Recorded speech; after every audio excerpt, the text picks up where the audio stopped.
Aksi pria mengenakan pakaian batik membawa kabur sepeda motor korban.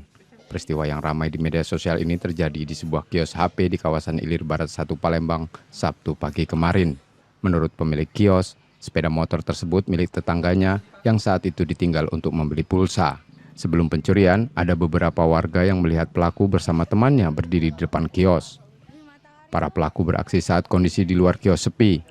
Ditengarai pelaku yang berjumlah 2 orang itu merupakan warga luar. Aksi pencurian di kawasan ini memang sering terjadi. Yang jago di counter tuh lagi ke belakang lah ya. Belakang, jadi kakak yang jago warungnya DWA. Kan pada saat itu lagi belanja. Beli pulsa ke dalam, kakak yang layani kan. Beli pulsa ke dalam, yang nyebutin nomor kan masih ada proses lah. itunya lah ya. Ada kesempatan dia. Dia di video itu kan kejing ada masih nyingok-nyingok ke dalam, aman apa tidak. Itu baik. Ciri-ciri Cite, kira itu.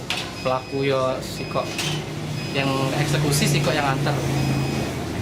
nggak sering kejadian di sini. Belum sih, kalau di sini belum, di sini ya. Tapi kalau di RT 6 Ujung sudah sering.